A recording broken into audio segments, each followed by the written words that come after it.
teen found dead in Nebraska field. Mass shooting in field outside Lincoln Airport. All victims named Josh. All right, boys. Let me get the old Twitch up so I can hear us. And it was just a bunch of guys named Josh hitting people with pool noodles. Wait, you talking about the Josh fight? Talking about Josh fight, yeah. That was today. I didn't realize it was today. Matt, you're not on. It was today. I am. It might still be catching up.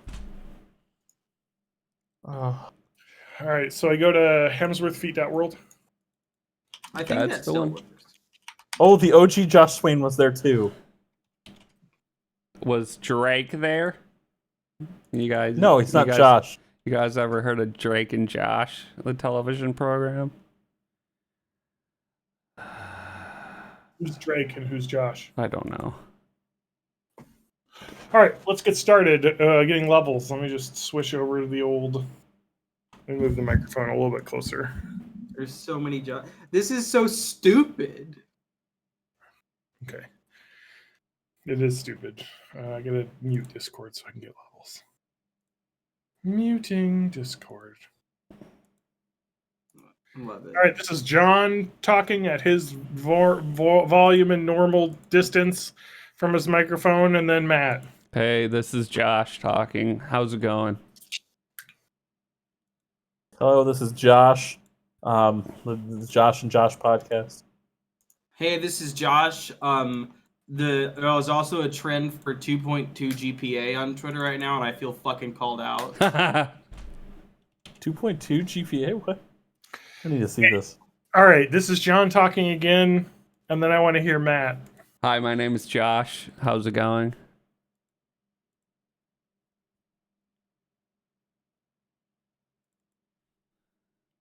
All right. Matt, do you have me boosted in any way? Could you maybe lower it a tiny bit if I am?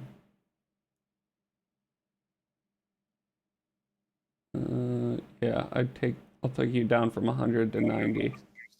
Matt's lowering me now. But let me listen. That might be too much. Yeah, give it a listen. All right, this is John talking again, and then Matt. Hi, my name is Matt. How are you? I mean Josh. Okay, I sound much better. Can I get me and then Matt and then TJ and then Spanky one last time? Oh, and now me and then whatever else John said.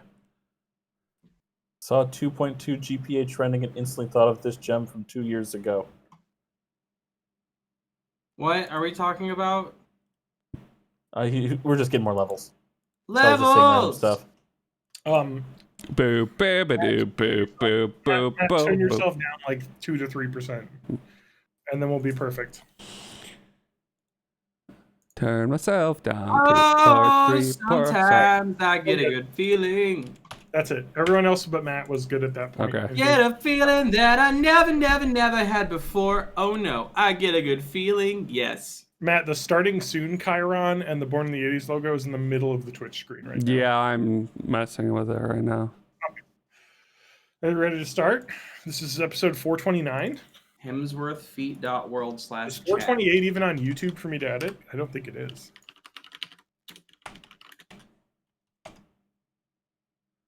Wait.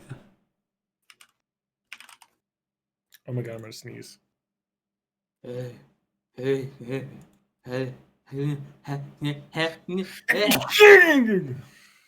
it's not Gesundheit. it doesn't really matter, but I'd like to edit it probably tomorrow afternoon. All right. Welcome to Born in the 80s, episode 429. I'm your host, as always, John_Danger, joined by my co-hosts. Matt fucking with the graphics. Hag. TJ no_May. Nice. Josh. It's gonna be like a two week old reference. His actual name is Josh, by the way. His name is. My actual name is Josh. My last name is Swain. I thought you were gonna say Holly. Yeah, I'm actually Missouri Senator Josh Hawley, the only senator to vote against the Stop Asian American Hate Crimes Act. for some fucking reason. Gee, I wonder why. Now, I might agree in principle that it's stupid that act exists because it's just political positioning and probably won't change any actual Asian hate crime. But also, I would have voted for it because I'm not a. Well, so the one main thing that it does that like is an actual real thing is that it creates a role within the Justice Department specifically to investigate Asian hate crime. So it actually does do something. The reason Josh Hawley voted against it is because it contains a piece of instruction, not any mandate, not any law, just says try to get people to not describe the coronavirus using racist language such as the Kung flu. And that's why Josh Hawley voted against it. That fucking track's such a banger, though. By the way, the Remix Bros is who they are now. What the Fuck Bra was renamed to the Remix Bros. Why? Probably because it's a better name than WTF Bra with 2 H's. Yeah, I would say so. Whenever you're a YouTube channel who makes remixes of things and your name is WTF Bra with 2 H's versus the Remix Bros, I can see why they would want to change the name. Fair though, like Auto-Tune the News' YouTube channel is Schmo Yo-Ho. But they also have been around long enough. And they've also, and not only that, but they've got the branding, right? Because like Auto-Tune the News is like the show. Auto-Tune the News is on like fucking Jimmy Kimmel. They're like the Kleenex of auto-tuning shit.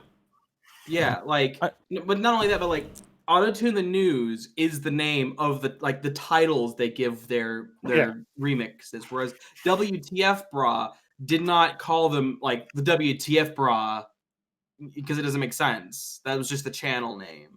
They got the Lil KC remixes though that are fucking. The Lil KC remixes on the Remix Bros site are Kenneth Copeland. Oh my god, that guy is a fucking meme and a half. You know, it's really interesting. He's from Texas, not Missouri, but we have Ken Baker, so whatever. You know what's Kenny really Baker, the R2D2 guy. No. Yeah, Kenneth Baker. So it turns out the R2D2 guy is a hardcore evangelical Christian. He's also dead. Well, I mean, not the hardcore evangelical Christian. The R2D2 guy is dead. Rip.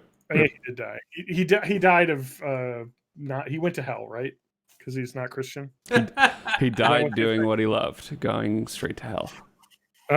No, but I was watching. It was really interesting, like how YouTube is like, I guess had. Oh, man, I was watching ContraPoints. I don't know if you've seen that channel. Mm-hmm. The YouTube channel. I never watched it before, but I watched a lot of Lindsay Ellis's videos, and she mentioned ContraPoints as being cool, so I watched a bunch of those because that's basically what I do at work now. Because I work from home, is I'll just put those on another monitor and just listen to them. And they brought up about how, like, I don't know, it was a video she did on cringe, which is really interesting, and like talking about how like cringe is the thing that exists and all this, and how like there's different types of cringe where you like cringe with someone or that, and like how usually it's when someone like tries to make themselves like be an expert. It's like, so like the American Idol, you know, that's like when you can cringe at someone because they think they're a very good singer and they go up and they're bad. It's like when someone like make themselves out to be an expert, and then there's just like the karma of them being bad, and it's like funny, and then it's like, haha, that's cringe. And the reason I bring it up is because I've been just watching a bazillion of H Bomber guys videos. Harry Brewis has a lot of videos, and they brought up kind of like how YouTube had like a renaissance in the last like 4 or 5 years, and probably because Trump was in power, but of being able to make fun of all of these like fucking idiots on YouTube, like doing these like pro right wing channels. And dude, I didn't even know that some of these channels existed. Like, I forget even the names of some of these guys, but like just like dudes straight up like wearing fedoras and sipping whiskey and talking about how like cultural Marxism is like a real thing, and then they have like a fucking plastic skull in the background. It's just fucking hilarious. And like and so like and she just classified those videos were like cringe because it's these guys trying to be experts and they look like the stereotypical fedora milady hat tip guy, and that's Tips why lady. it's just funny. And it's just like, my God, these fucking people.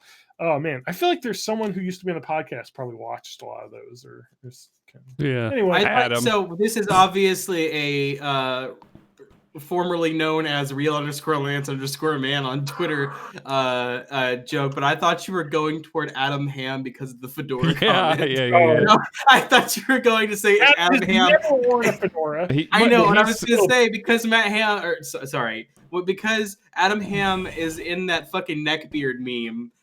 I like if he had ever worn a fedora, I'm certain that also would have been. I got a picture of him in a trilby I could upload on the internet somewhere. Oh my God! Maybe I'll get him even more famous. Oh no, we'd have to get his consent because that is like some heinous shit. But I just thought it was interesting, like just that there's all these buffoons. Because this week we had Ben Shapiro buying an piece of wood from Home Depot. Saying how amazing Home Depot is because they didn't join like or was it Coca-Cola and Delta and all these other companies and being mad at Georgia for passing restricting voting laws that restrict voters from being able to vote, making it harder to vote basically is what they did. So that's good. It's always good. Make it more difficult to vote. Yeah, I've always said that. We just have, we're talking about basic income before the podcast. Maybe we should have some kind of tax at the polls to like pay for that. Do you remember when back in the day, only people that owned land could vote? So all the people that were poor and maybe a different skin color than most of the other people weren't allowed to vote, even though they were legally given the right to vote. Then there was the right to vote. Change that, I feel like, and then now, for some reason, we're starting to try and push back to where it was because too many of those pesky minorities get to vote now, and that really mucks up us trying to lower taxes. It's not like we have a 14th Amendment and a 19th Amendment or anything.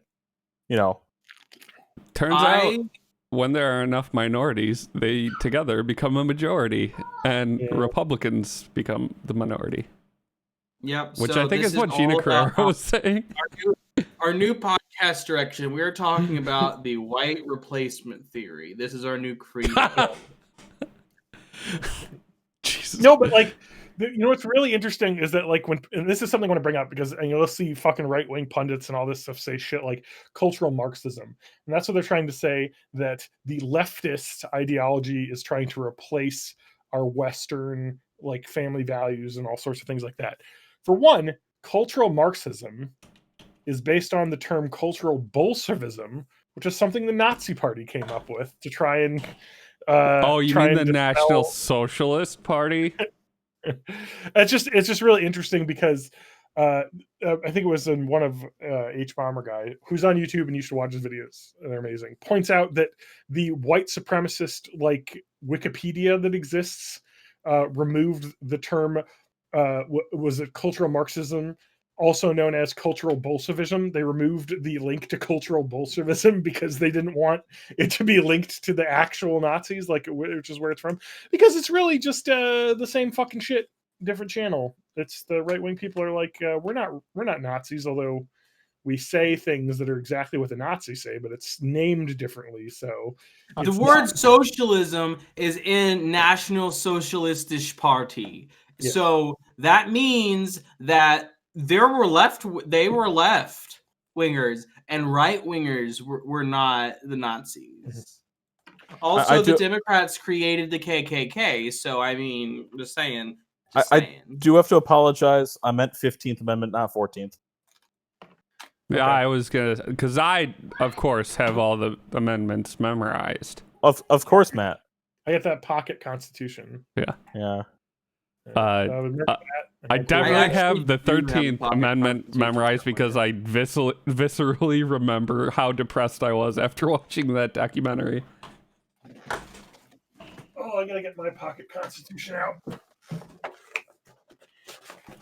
This is the only laws that you need to know. Get your pocket How copy old is of it? 1954. Oh, there we go. World of Warcraft Burning Crusade Manual. I was going to say, how old is it? Does it have the 27th Amendment? No, this is the January 2007 amendment. There's my pocket constitution. The manual for Kingdom Hearts 358 Days Over 2 for the Nintendo DS. Cool. What's cool about Here's this manual mine. is that it is one of the last games that I'm ever aware of that even had like a manual that wasn't like here's an ad for a game and then the safety information we're legally required to put in this. Go in game and download the manual for the real one. That was I'm going to use the term modern Mickey's voice. That was his last credited appearance. I think was that game. Yeah, he died. Wait, Mickey And then died? Minnie died like the same day or some shit like Rusty that. Taylor died. I know. Yeah, who did Minnie? Oh, when was that? I didn't think it was that close together. No, that I made that up. I don't know when she But died. Rusty Taylor died last year. If I Okay. And that's some Yeah, sort this of guy porn died star. in like 2009 or some shit.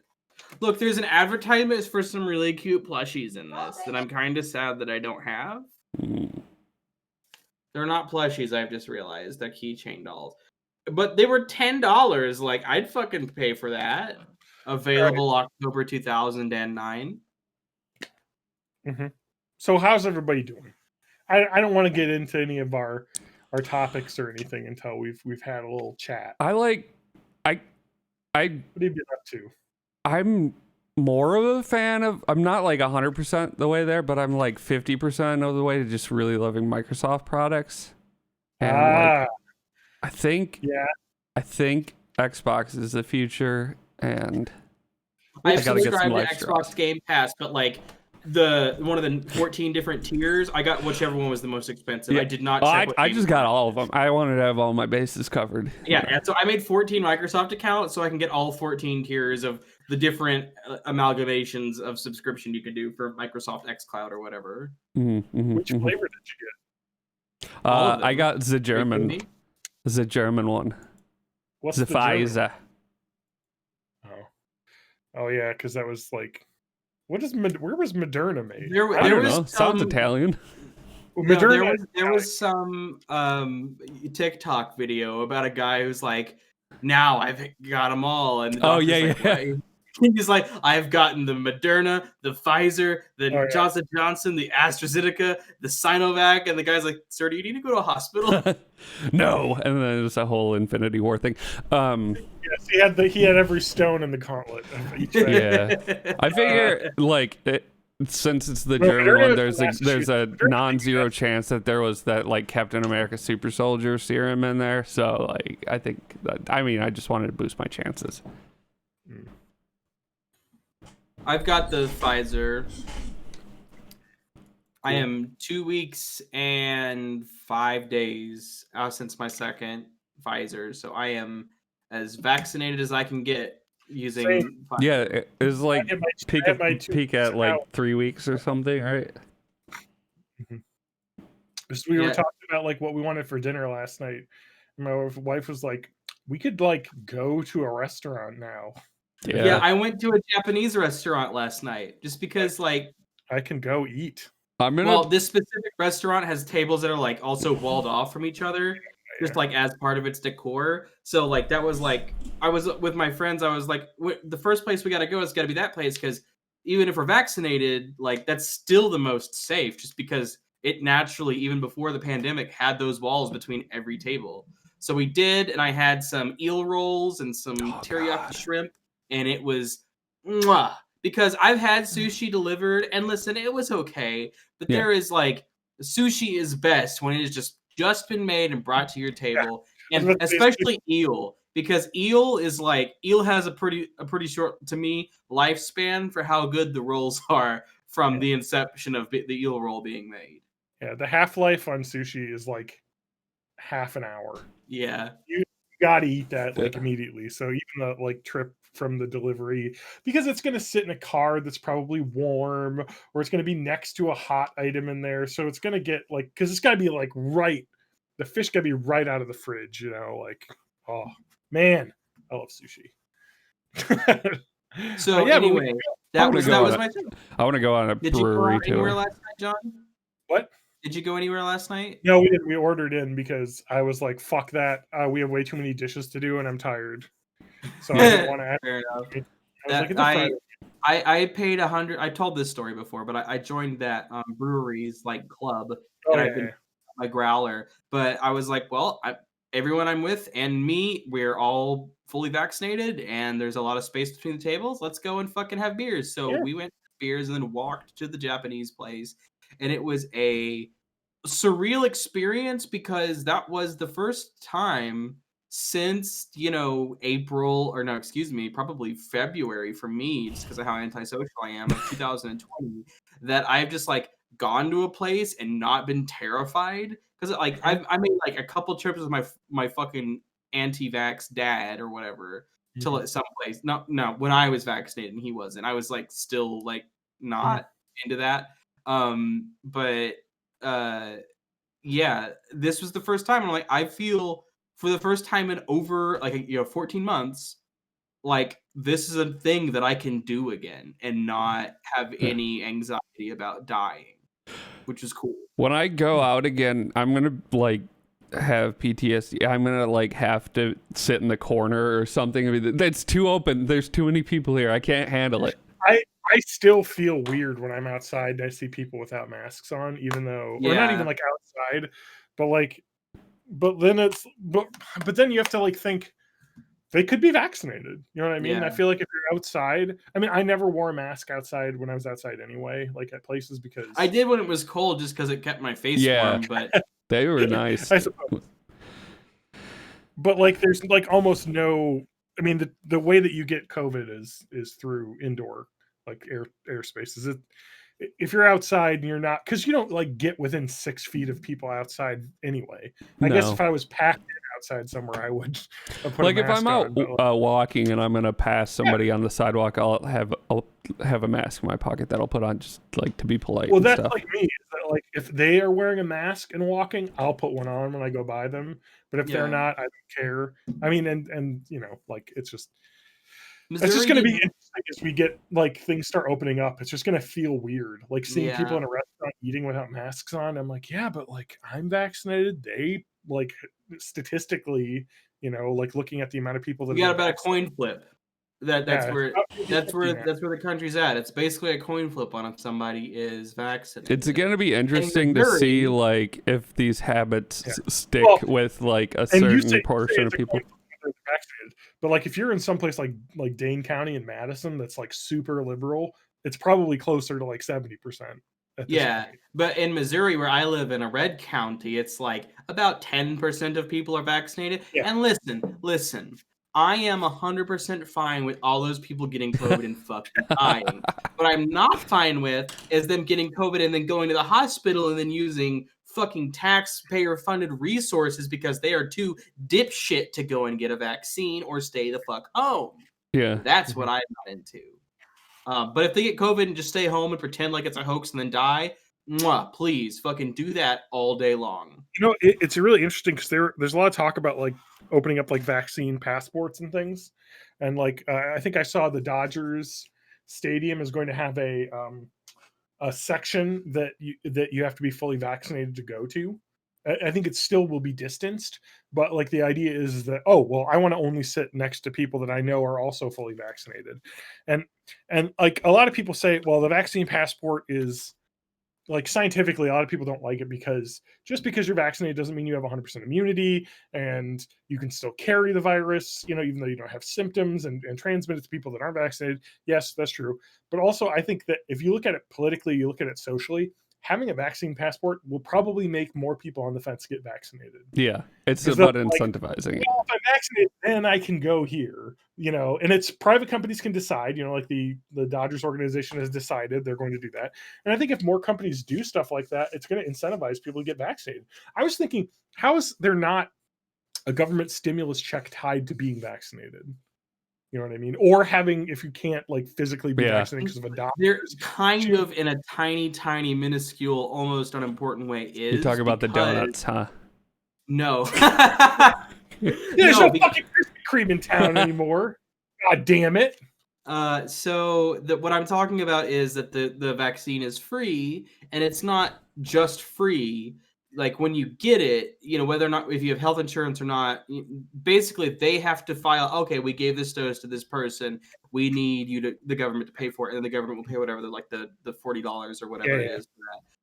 I know this because the university I work for gives out coronavirus vaccines, and the system they use to track accounts receivable like charges shows everyone having who has been vaccinated having a charge to their account, which is then like pretty much immediately paid without the people making a payment. It's the government that does it. Yeah, because the government pre-bought like billions of them. Yeah. So like the idea is that it's already paid for, and then if you have insurance, then your insurance will pay the government back. But if you don't have insurance, it's free. Yeah, when I went today, they didn't even ask me for an insurance card. So, well, did you go to one of like the mass fax sites or whatever? Yeah. Okay. So I want to talk about this because the they're aesthetics. Just like, get them in there, get them through. We don't need to do all this shit. Like, who cares? The vibe of this could have been better. It was at the Alliant Energy Center here, which is where like we have the state fair and everything. I was about to say, it's big. Like they do, like, remember it was a previous podcast where it was like what Green Day and some other band played at the Alliant Energy Center. It's like a big concert venue as well. Yeah. So it's like a huge. But like, literally, we were herded into the livestock pens for the state fair, and that's where they vaccinated everybody. That's where I got my COVID test. They had the COVID test there, and you drove into like the animal holding pen areas where they had tables set up. It was like, So, I don't know. Like you're Very not. dystopian. Maybe try a little bit harder to make things seem less dystopian. Like, you're just giving more ammunition to like the conspiracy theorists. Yeah, I mean, it's just, oh man, I'm just happy that like it's going, like the vaccination's going well. Like it could have gone.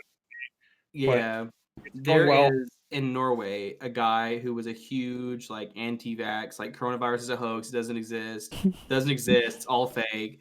And he was throwing a big party at his house and had been sick at the time with the coronavirus for like 2 weeks.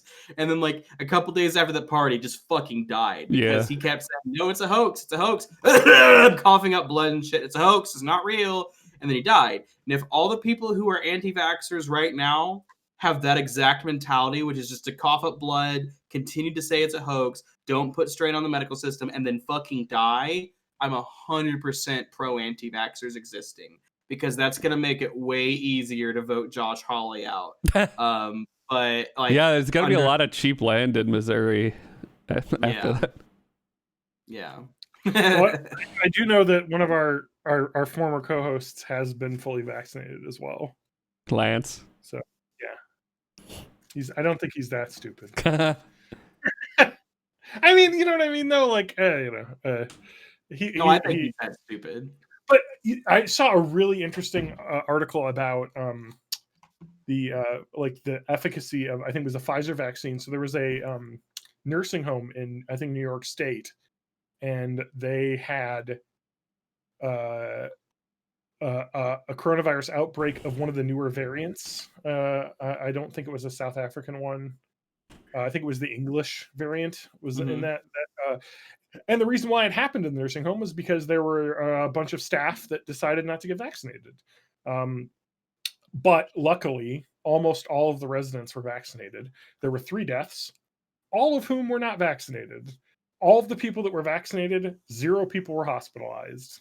Like, it fucking works. Well, not only that, but it fucking vaccinated people. Yeah, not only that, but the mRNA, I can't, I've been talking about this for a year just because of how cool I think mRNA is. And the fact that, but mRNA is some extremely fucking awesome technology. The fact that these are variants of it that it was not designed for, that didn't exist when it was made, and that they can still protect against these variants means something really fucking cool for flu shots, because I believe 90% of all flu shots still administered in the US still use like 70-year-old technology that was developed from like chickens and shit like that. Mostly because those like so the flu shot still uses chicken embryos to grow them today. Yeah. Like and there I believe adenovirus vaccines. So like vegans won't take the vaccine partially. Yeah. Well, not all, but some of them might not because of that. Yeah, and like the because fact they'd that rather have a child who is immunocompromised die than a dead chicken embryo die. yeah, it's true. That's Vegans. They got a lot of problems. I'm gonna throw. I'm gonna take my hot take here. Vegans, calm the fuck down. Like, I'm not gonna say. I'm not gonna say a lot of what you're saying. Yeah, I'm not gonna say don't be a vegan. What I'm gonna say is calm the fuck down. If you require a medication to live and it's only available in a gluten encapsulated like pill form, take your fucking medicine. Yeah. Like that's I'm not even gonna get harsher than that, even though I think it's stupid. People can be stupid, they're allowed. But like, take your fucking medicine. But anyway, to get back to my original point. Yeah, it's a public health thing. Like, it's okay if it affects only you and you like that, but like with vaccines, the thing is a public health thing. You're going to possibly hurt someone else by not doing it. Right. So like, that's someone other than yourself. You fucking the like old chicken embryo adenovirus vaccine shit that which is what the Johnson & Johnson uses, as well as the AstraZeneca. They are notoriously dependent heavily upon, I think it's in Australia, where they get the first flu vaccine or the first flu strains. And if it mutates too much from that point to when it propagates to the rest of the world, it's not very effective. Because adenovirus vaccines kind of rely on the vaccine not mutating a whole bunch. Now, that said, it still also depends on the type of virus you're dealing with, because the adenovirus corona vaccines tend to still be pretty effective. Just like the Pfizer, the mRNA ones, the adenovirus vaccines are 100% effective at keeping people from getting hospitalized or dying. Flu vaccines are not quite that way, just because the flu is it's a different kind of virus. But the thing is that if you get the flu vaccine, you are less likely to have complications. No matter what. Like, you might still get the flu, but rather than being out for a week feeling like shit, you might be down for a day. Yeah. You got the vaccine. And the fact that mRNA has been put through this like global test by necessity means that we might start getting flu mRNA vaccines, which is cool because we'll be able to get once every 3 years a booster shot instead of once every year of varying efficacy. We don't know yet, but that's possible, and that would be a really fucking cool development for public health. Yeah, and it's really, I think the exciting thing too is the mRNA vaccines are like brand new technology. I mean, this is like fucking brand new. I don't even think it's been used in anything else, like outside of, I think, other medical trials. So like, and technically this is still a trial because they're getting emergency use authorization. It's not actually fully released by the FDA, but I mean, like, the idea is, it's just awesome that we have this like brand new technology. It works really well. Like, the scientists have, done a great job. And the cool thing about the way that the mRNA vaccine works versus the adenovirus is because the mRNA vaccine is looking at, particularly the way they've developed this, is the spike protein in a coronavirus. Whereas like an adenovirus version, like the Johnson & Johnson and the AstraZeneca, use like a whole like live or virused version of the virus, so that your body can identify it and kill it, which is why it's more prone to issues with why the flu vaccine is more prone to issues with because the flu, when it mutates, it changes its like genetic structure way more than apparently coronavirus. Yeah, coronaviruses mutate very slowly. So this is like a reason why it's more effective in this case. But the reason why I think we've seen with the Moderna and the Pfizer vaccine being super good against some of the variants, there's not a lot of testing with it yet, but it seems like it's good, is because like it's a portion. It's like a piece of the vaccine or a piece of the virus that it is. So it can mutate, but if that piece is still the same, it's going to work. Like, and the spike protein is the reason why they chose it. It's because that's like the key way that it gets into your body and infects people. So is it like, if there's any if that mutates, then it just won't work? Yeah. So it's like, this is the key, like the linchpin on how this vaccine, because I went way deep into a rabbit hole early last year learning about the coronavirus, because I was just, there's all these medical channels like talking detailed. There was, I think it was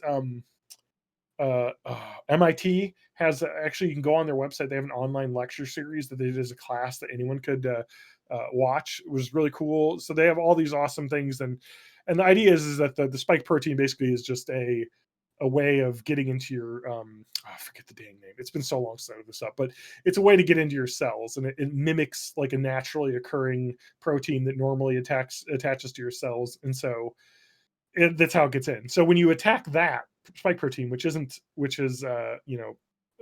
just on this virus, it makes it so it just can't propagate. They can't build in your cell without the immune system coming after them. So it's really cool.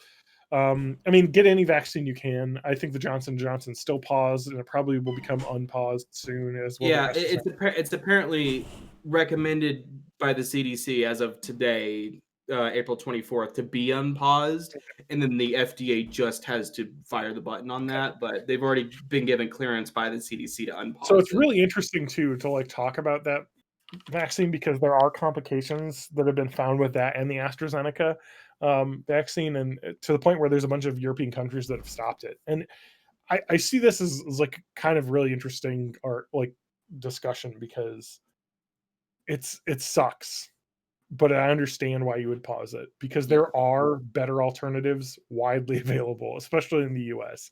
But the difference is the Pfizer requires ultra chain cold storage for 2 hours before use, and the Moderna is, I think, 8 hours. It can be outside. But also, Moderna, you can store it for transport at -20 Fahrenheit. Okay.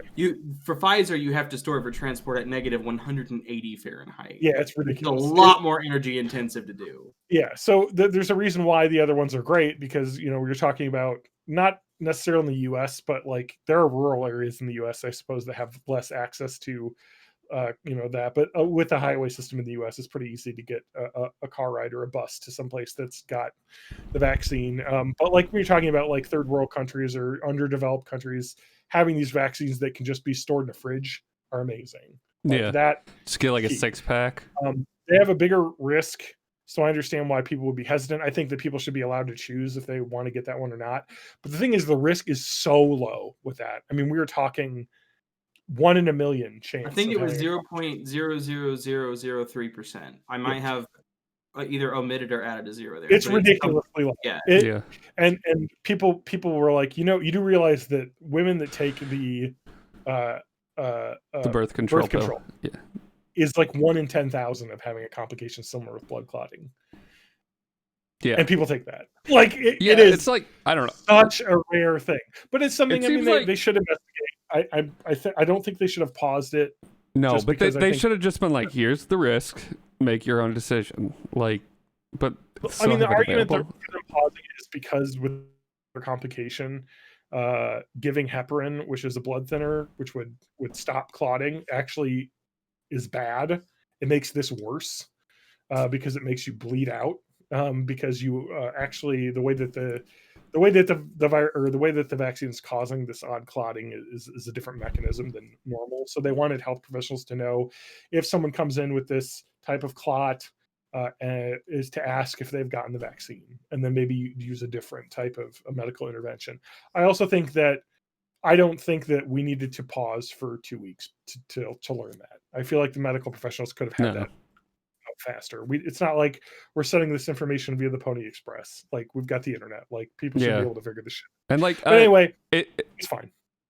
Wasn't it not paused in the UK, and as a result, like, their infection rates are a lot lower? Was that something else? I know that the UK never paused it, I think. I think it was the UK. I think you're right. They're like Spain and Sweden and a bunch of other places paused it. It's complicated, but I think for the most part things are going really well, and it's just really exciting to think, holy shit! By the end of the summer, we may be back to 75% of normal. Yeah, I can't wait to fly to India and have people cough in my mouth. Invincible, baby. India's having trouble. They're having a rough time. Which it did sucks such because a they good did job good for on the so first long. time. Yeah. I know. Here's an interesting thing about India. They were originally going to probably be able to manufacture and distribute extremely large portions of the Oxford AstraZeneca vaccine when it was just the Oxford vaccine. In order to secure funding to develop the vaccine, Oxford went to, I believe, Belgian company AstraZeneca and said, hey, can we have money? And they're like, yes, but we own the patent if you do. And then that company now refuses to allow India to get the recipe, basically, to create the vaccine, which is fucked up because probably the country most well equipped to shit out ungodly amounts of something like that is indeed India. I think only China could do more, as seen by how they've done that with their coronavac vaccine. Yeah, because Oxford partnered with AstraZeneca for funding, India is not like getting the patent release to be able to manufacture that same vaccine. Yeah, we've got some really, really bad things happening worldwide when it comes to like sharing. Like, let's get this shit taken care of. The U.S. is being particularly heinous with this because Canada has approved the AstraZeneca Oxford vaccine for use in its citizens. The U.S. has not, and honestly probably never will. Mostly because we've already got more doses of all the other ones to vaccinate one. I was going to say the U.S. now has enough doses for everyone. 130% of our citizens can get a vaccine with just the ones we've approved.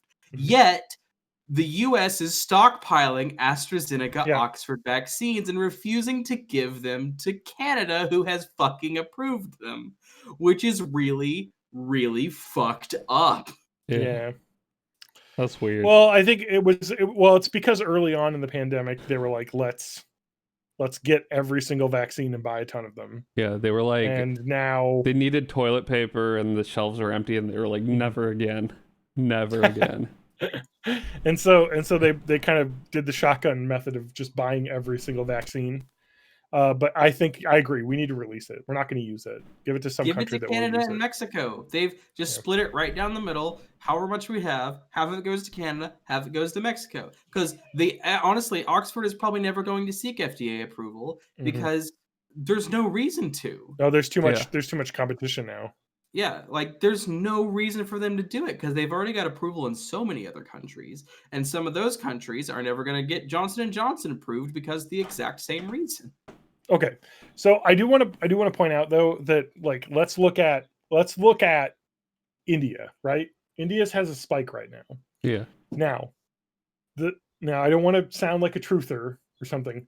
We do need to realize India right now has a huge spike in cases. That's 350,000 new cases, I think, in a rolling 7-day period. That India does have 1.3 billion people. And so if you look at cases per million, they're doing better. The US has had almost 100,000 cases per million. India, 12,000 right now. Like they're almost a factor of 10 better than we are. Yeah. They're going through a spike right now, but it is still lower per capita than any of the worst spikes in the US. I would honestly say it could get way worse. It's early on. Two of the biggest reasons America has fucked this up so bad is one, for almost the entirety of the pandemic, Donald Trump was our president and kept saying the most dumb fucking things you could ever possibly say as a world leader during a global pandemic, and also because now all the people who love Trump are still around and still alive and refusing to get the vaccine because of identity politics, I guess. Yeah. I mean, India has half as many cases as the US has had. So, I mean, and it is much, much bigger than the US. I think, well, the scary thing about India right now is the trajectory, right? So, like, if it continues, then it's... And India has only administered 276 million coronavirus tests. The US almost 500 million. I mean, I think a lot is being undercounted in India. Yeah. So it's probably way worse than what we're seeing. But like, I just want to put it out because somebody pointed out, like, wow, look at the graph, it's a spike. And it's like, yeah, but I mean, compared to their population, it's still not nearly as bad as some of the, like Italy went through and other countries. But it's odd when the rest of the world is going down and they're going up. Yeah. But I mean, like, the weirdness is like everyone else is doing better. This is from the Reddit thread where I saw that article, so take it with a grain of salt. But there were people in there that were at least claimed to be living in India, and they were their impression was that like after they crushed the first wave, everyone was just kind of like, well, it's over now. Let's go back to normal. That's quite possible, yeah. So I don't know. It seems like there's a lot of factors that may potentially be very, very bad. Yeah. Well, especially with their population and the possibility of a new variant coming out, another mutation happening because they have almost 1 billion people for the virus to go through. That's 1 billion possibilities for mutation every time it infects a new person. Yeah, so they're talking that those surgeons might have to do with some of the variants going there and it being because the variants have been proven, all the variants have been proven to be just more virulent, maybe not more deadly, but spread easier. So that might be why it's happening. Yeah, when I'm playing Plague Inc., that's what I go for. Well, when you go Plague Inc., you go for spread, and then you go up, and then you raise the. They fucked up the early game by making it like we noticed it too fast, but they're still trying to recover. They being the virus. I have never in Plague Inc. done the worldwide devastation. Fuck you, Madagascar. Yeah, it's hard. I did play a game where I got Madagascar, but then fucking New Zealand didn't get caught. So it really, those fucking island nations really fuck you. Them and Greenland. Yeah. Oh, Greenland, you bastards. You gotta go for cold transmission. Then you get Greenland, but then you have a harder time with some of this. Well, see, Madagascar. You do that, but then you also like cough and sneeze. You have to evolve. But because that'll dramatically increase the spread, but that'll also make it more likely to be noticed fast. So that's like, when exactly do you do that? It's tough. It's a fun game. It's something that I might be able to play again. Maybe in a year or two. Now that it's not the life that we live in. Guys, I have a Reddit ship. Honk honk. I've been holding on to the Reddit ship for weeks. This is a good one. First romantic weekend away with a new boyfriend. And he sent me a spreadsheet breaking down the cost of everything and exactly how much I owe him? ? Exclamation point. This is how TJ and his wife met. I'm going to preface this story by saying that my boyfriend and I are both in professional jobs with decent salaries. So money is not an issue. So go fuck yourself. Next ship. Since the beginning, I've insisted on always going halvesies on any dates, etc. So there's no cause for tension. We've been dating for a few months exclusively together. We've been dating for a few months exclusively together for 3 weeks. That's a very short time. I forgot about that. That's less than a month they've been exclusive, which is weird. Also that they've been dating for months where they weren't exclusive. I guess I don't know. I feel like in higher, dense populated areas, that's more common. That's true. It's weird for me because I live in a fairly small city, but like people who live in New York are like dating 11 people at a time just because you have to, because there's that many fucking people. It seems stressful.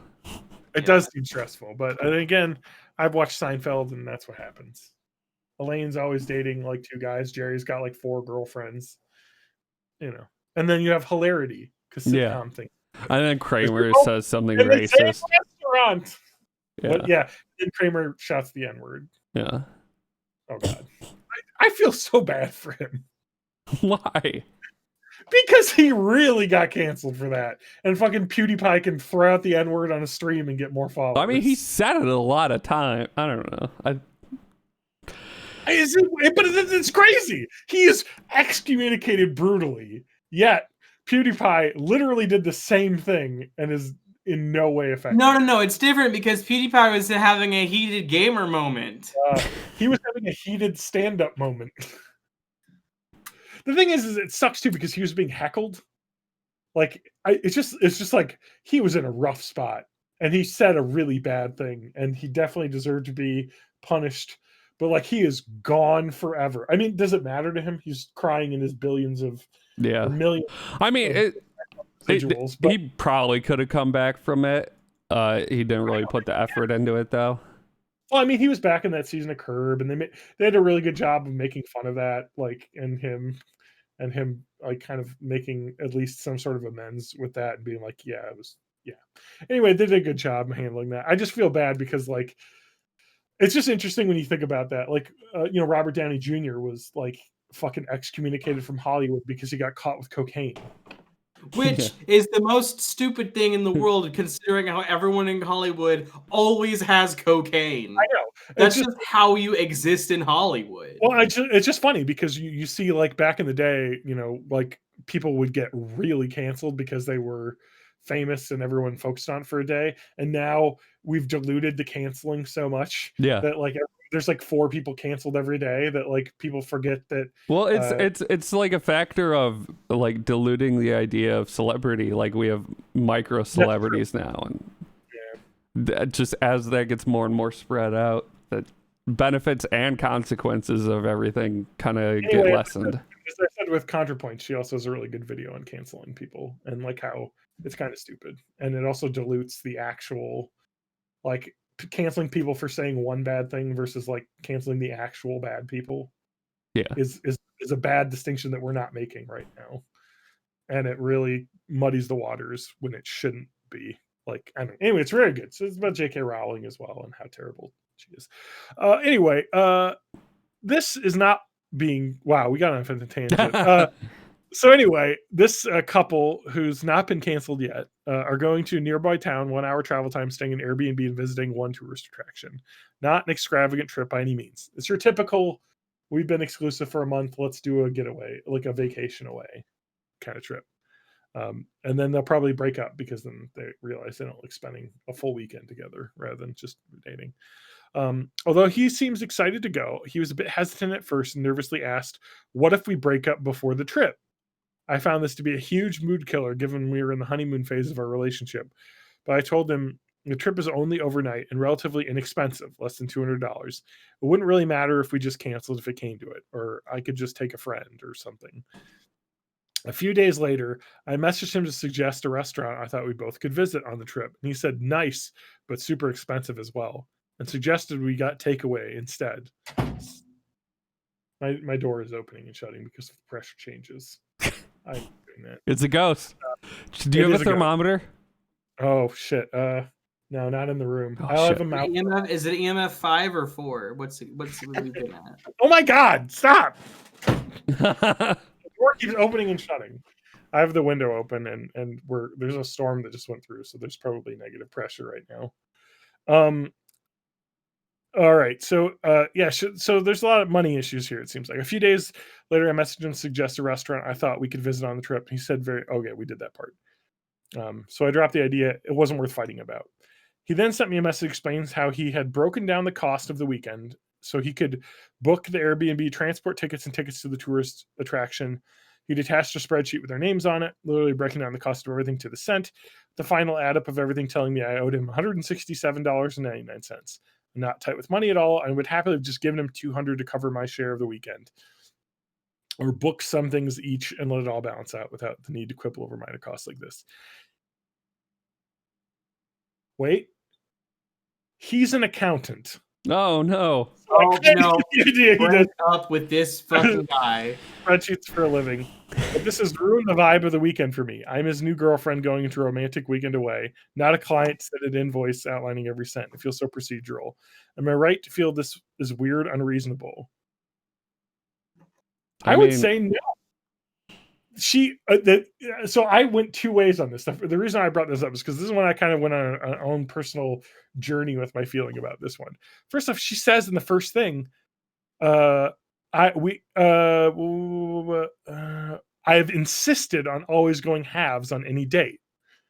So she set the precedent very clearly early on that they're splitting everything 50-50. And he's just, I think, kind of maybe a little bit, into spreadsheets or very technical.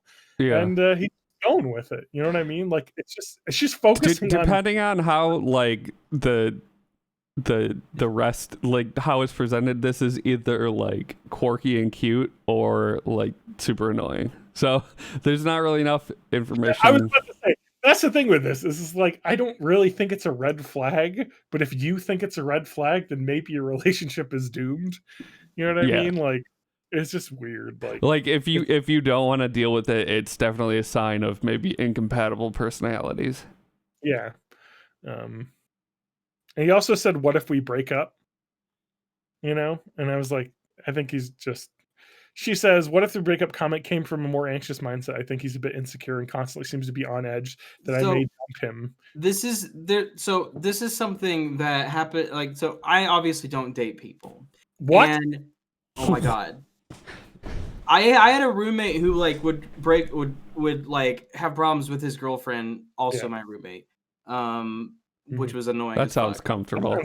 No, it wasn't. But they would have problems all the time, and he would always ask me, "What should I do?" And I would just like let him talk, and I would pay attention to nothing. And as soon as there was a break, I would just say, "Break up with her," because I just don't want to fucking deal with your shit anymore, man. But then like later in life, I've had someone ask me who like I actually cared about, like, I've got a boyfriend, and he's like, this is like within like a month or two of dating. Like, he's like, oh, are you gonna break up with me? And like talking about breaking up and like being anxious. And I'm just like, listen, if someone, and I'm not trying to pin anyone's anxiety on being their fault, but if someone isn't in the kind of a mental headspace to foster a new relationship to the point where within just a month or two, they're already freaking out about you breaking up with them, they weren't in a healthy spot to start a relationship to fucking begin with. So if they've been exclusive for 3 weeks and fucking homeboy's already like, oh my God, are you going to break up with me? Like, he's not in the kind of headspace you need to be in to even really be friends with this person as a real, like, you got to let him handle his shit a little bit and maybe try again later. Maybe he just needs more spreadsheets. Oh like God, a column for things that make him anxious, and a not thing something I thought of. So, you know, maybe it's true. Maybe that was the missing link there. Yeah. I've got a good one. I've got a really good one here that shows you the difference between the Twitter commenters and the Reddit commenters. Oh, this is a throwaway. So I'm 27 and make good money, around $250,000 a year. All right. Fuck right You're off. The asshole. You're the asshole. Yeah, fuck you.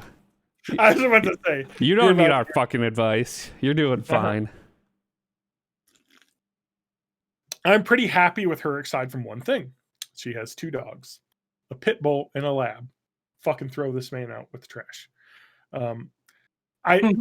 It gets a little bit deeper than this. Don't worry. They're both energetic dogs and fairly big. My girlfriend babies them a lot and buys them expensive doggy clothes and food, takes them on vacations. She only makes $50,000 a year. I like that he says that like an insult. She only makes $50,000. Yeah. She's spending it on dogs. I hate this guy a whole lot. I could have just said she makes around $50,000 a year rather than saying she makes only $50,000 a year. I make 5 times as much as her, so she's fucking unimportant. Yeah, she only makes $50,000, spends around $10,000 on the dogs. This is obviously a complete guess on his part. I doubt that he has any way of knowing that. She showed me her bank account and it was pitiful. I hate him. I want him in the money she could have been saving went into her dogs. What is this, my fucking dad? Not only that, but like the dogs are gonna live for 10 years. Mm-hmm. You can't fucking just save to use it when you have a lot saved up. They'll fucking die. Yeah, I'm not one of those people that hate dogs, and this is what I think. I get what he's saying here because I know the type of person. I'm not one of those people that hate dogs, but I think what she's doing is a bit excessive. She sends me to doggy spa once in a while, which costs $300. Anyway, we were talking about our future together, and I asked her what she saw in our future. She said she wanted to stop work and she'd become a full stay-at-home dog mom. That is the dream right there. No, that's the dream. But like, that just means like I have no ambition in life other than to have these dogs. Now, if she said, I want to stop my job and become and start like a YouTube channel or something about my dogs and stuff. It's like, okay, there's at least some ambition there.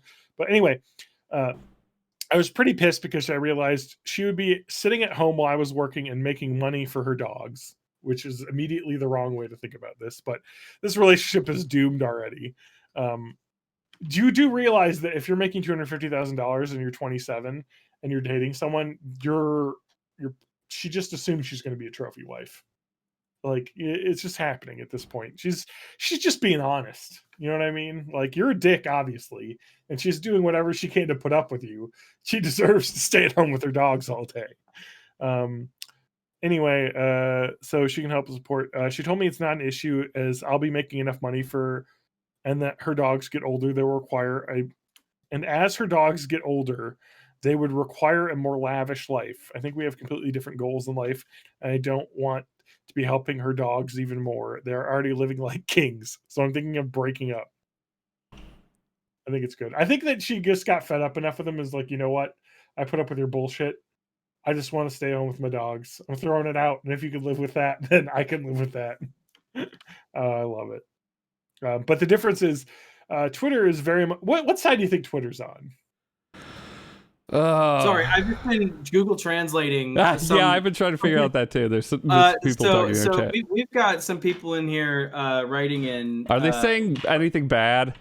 Yeah, that appears to be Arabic. Yes, yeah, it's Arabic. One thing I'm kind of on board with which is Death to America. Like, right fuck those guys. The other one is Death to Israel, and I'm like, this is probably bad.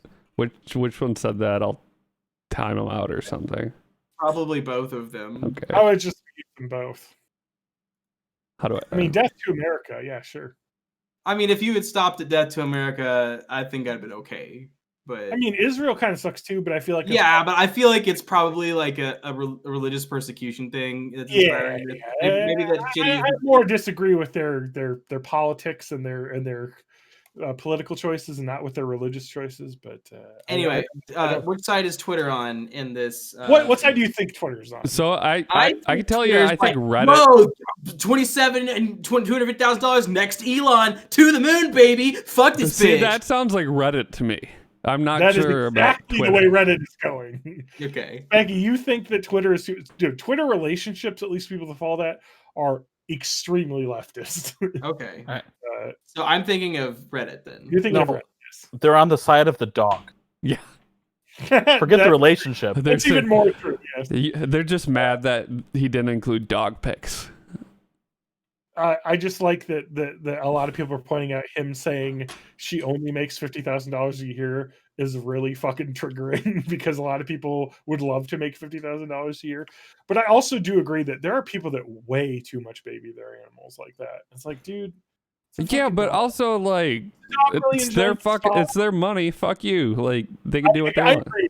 That's true. But I think that he at least somewhat has a point of I don't want to spend my life paying for you to spend a ton of money on dogs. Like, dude, your pit bull would probably just be happy with a bone and a fucking like dirty backyard that can roll around some mud in. It doesn't need to go to a spa. I think that a lot of people go a little too nuts on their animals sometimes. Like, it's like, a dog isn't a baby. They don't want to be a baby. They want to be a dog. Let them be a dog. And maybe the dog spa she's talking about is actually really good, and the dog runs around and smells. I mean, also it could be being described as a spa, but what it is a groomers. Yeah, like a fancy groomers. Well, for a pit bull and a lab, I don't think you need to spend a lot of money on a groomer because they don't have long coats. But I could understand. I don't know. Maybe they like get a perm or something. Like a dye job. Labradors, I can see. Pit bulls have very short coats. So yeah, like, Judy's like a pit bull with that. She is like she just needs a stiff brush every week. Get some. Yeah, there are some labs who can get really matted hair depending on how much outside and shit they're doing. I just think it's interesting that like the first comments in the Reddit thing are just like, let me read. I'm sorry, but I couldn't help but laugh at her absolutely ridiculous and bizarre dreams. I can't believe she said this with a straight face. You're definitely within your right to break up with her. I would too. And then a lot of people. Dogecoin to the moon. Someone said that's rough, buddy. Pretty good. Okay, now I can at least get. Someone said woof. That's a woof, buddy. Anyway, but the thing is like being someone like who's been in a successful relationship for many years. Way to brag. It sounded worse than what I meant to come out with. What I meant to say is, someone who's not an idiot. My first red flag is that the fact that she doesn't have any aspirations for herself, which is not great. Like, Yeah. I would love to stay at home with my dogs all the time, but I also understand that I need to have like I want to do other things too. Like, But like every one of these is an unreliable narrator too. So like she might have like yeah, that's a glorious thing. passions She may and have stuff. said, I want to do all this stuff. Like, I want to be an artist Yeah. and stay at home with my dog. But he left that part out. Like, and it's like, okay, well, Because that's at least somewhat, he like, definitely seems like the kind of person that would be like, well, that's not a real job. Like, what she wants to do is make NFTs. yeah. Oh god. See, that would make Reddit get a boner for her. And don't get rid of this girl, man. She's She into knows what the she next level wants. shit. She's the next Elon. She's really into mining Dogecoin. Okay, guys, Dogecoin check. I gotta see how much money I got in Dogecoin. I just gotta say, Elon was trending for some reason. He's gonna be on SNL. And I yeah. want to kill myself. And It kind of went to shit over the week, and then it's somewhat coming back. and Let me know the next time it goes to shit, because I might be able to buy in. I clicked on an Elon tweet or something like that, and I just gotta say, if you're a listener of this podcast or are currently listening to the streamer, for any other reasons you're hearing my voice say this, if you're a person who, when Elon Musk tweets something, you like, retweet, and comment positively about it, go fuck yourself. Just fuck off. Like, society does not need you. We live in a society. We live in a society. My favorite meme lately is when something pisses you off, you say that's what's gonna make me turn into the Joker. I have $10 in Dogecoin right now. Nice. That's it. I spent $2 and I've made $8 in Dogecoin. That's I have like lost a lot of percentages. Bitcoin's really tanking, huh? Yeah. There's gotta be like a trading bot that just analyzes Elon tweets. It's like, My Ethereum has done quite well. I know there are like part of like that auto trading shit, like a big portion of it is analyzing social media, but there's probably one that's just dedicated to Elon. Like, oh, he mentioned this thing, let's get in, buy it, and then as all the other nerds buy it, it'll skyrocket and we'll sell it immediately. I do like that. I saw a really good. I mean, I guess Elon Musk would be great to be on SNL, because I saw that he reposted a meme that somebody else made on his account and then was called out and then deleted it. So stealing other people's jokes, I think he'll fit right in. I also want to mention that the Cinnamon Toast Crunch Shrimp guy has not tweeted since the Cinnamon Toast Crunch Shrimp thing, and he got semi-canceled. Did he didn't really get canceled. From what I heard, he just like has been a dick, and everyone was like, hey, this guy's a dick. He is, and I think he said, you know what, I'm gonna stop talking, and hey guys, that's what you do. Yeah, don't double down, just stop tweeting, get off Twitter. Like, if you get that happens to you, shut your Twitter off, and then you're done. Yeah. And then people go on to the next thing. People will talk about what it was. Twitter who's the Twitter main character today? What's going on? I haven't been on. It's a weekend. Just treat it like a podcast. The best way to make sure nobody knows any of the things you said is to just keep making podcasts. Josh is on Twitter trending right now. So, the Josh Battlefield is. God damn! Is Josh Hawley invited to that? Something awesome happened in Lincoln, Nebraska, and a lot of Joshes came together and fought each other with pool noodles. And at least today, something good happened on the internet. And they all super spread some COVID to each other. The thing is, though, a lot of them might be vaccinated. You never know. But it is in Nebraska. Huh? Anyway, they're outside at the very least. And it did appear to be a lot. Wearing a furry mask too, so you know he was fucking protected. I want there to be a brass plaque like in that field, the historic Josh battle. Yeah. Hell yeah, dude. Anyway, So that's my relationships. I have a next door post, guys. Oh yeah. Next door. Ding dong. What is it? What is the next door thing? When neighbors start talking, good things happen. That's All the right. next door. So- This person is named Shirley, so you know it's Surely not. don't call anyone me with the name Shirley. Shirley already knows that they're going to be bad. I screenshotted this because I assumed she would take it down. So I have 90% of the post, but all we need. Maple Tree Supper Club, McFarland. I am not one to voice my opinion. Oh, that means you definitely fucking Are you are. sure? I'm not one to voice my opinion, but I have a next door account where I frequently do. I'm just one of those Keep in people mind- that doesn't like drama. Keep in mind, this is a person, this is like a week ago, posting about dining out during a pandemic. Anyway, with a group of 6. There were 6 of us who went to the Maple Tree last night.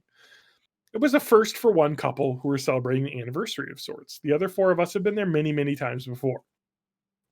We arrived there around 5:30 p.m. and we're seated close to 5:45 p.m. or so. That seems pretty good. 15 minutes waiting at a supper club, at the bar, have a drink. By the time we had our drink orders taken and looked at the menu, it was after 6 p.m. Slam. My host is very angry about this. By the time we had our drink orders and taken and looked at the menu, it was after 6 p.m. So 15 minutes, all right, whatever. It was then between 6:20 p.m. and 6:30 p.m. when we received our food. That seems fairly normal. So it's after 6. So you show then up at 5:30. I zoned you get out your because food. there were too many numbers. The fact that they were keeping such insane timekeeping on this is crazy to me. Anyway, they get there at 5:30, are seated 15 minutes later, have 15 minutes to look at the menu, get their food about 6:30. So that Okay, seems yeah, pretty that fine. all seems normal.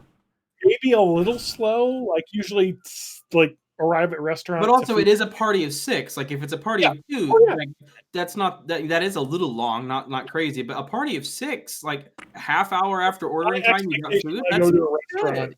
My expectation when you go to a restaurant is from entering the door to eating is generally like a half hour to an hour. Yeah. Hours a bit on the long thing, but then again, it's just 2 of us usually. So Yeah. a lot of places are super fast, but it's a supper club.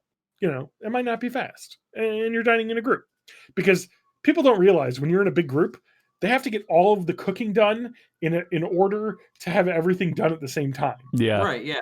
You can't. It's like a lot of juggling. That's why a lot of places when they take big groups require automatic gratuity and lots of other things. Then they don't want larger groups wanting to call ahead because they got to have all men on deck to get all that food done at the same time. Especially if they order lots of weird shit, then it gets really difficult. Anyway, but it was between 6:20 and 6:30 p.m. So 6:20 and 6:30. So it was probably 6:20. So it was even faster. It was probably 15 minutes. Extra time was needed because 2 people ordered steak and lobster, which takes a bit longer to prepare. Although knowing supper clubs probably was a special on a weekend night if you got steak and lobster. It was a little busy and was thinning out by 6:45 p.m. We took our time eating and visiting. Here we go. You know the type of people these are. Yep. There are empty tables near us. Around 7:30 p.m., the new owner... So they've spent a full hour eating their dinner at a table. Not to mention that they probably sat at the table at 5:45 when they were seated. So they've been a full hour and a half, basically, at a table. The new owner comes to our table and tells us we have to leave. Just after 2 people ordered grasshoppers, he said that there were people waiting. He told us, go to the bar and finish your drinks. We were stunned and looked at him dumbfounded. He then just left, said nothing more, didn't care to hear us speak. I got up and found him. So, okay, before we go further, the characterization of he told us to go to the bar and finish our drinks was almost definitely, if you'd like to finish your drinks, you're more than welcome to go to the bar. It wasn't, go to the fucking bar if you want to drink. Our seating capacity in the dining area is extremely limited right now, so we want to keep people moving. If you just want to have some drinks, go to the bar, and so we can get the next diners in. Table open. So this has happened to me because we'll get family up here in Madison and we'll sit at a table for way too long in a restaurant. And there was a point, it was at Liliana's, which is in that's Pittsburgh. So good. That fucking place rules. We had the perfect experience. It was an experience literally where this happened, and we left loving that restaurant even more. Because what happened was we went there, we were eating, we had family over, we were visiting, and the guy came over and was like, "Hey, we're pretty busy. We'd love it if you would take your conversation to the bar area. We got some tables there you can sit at. We'll give you. I heard it's one of your persons we're celebrating something.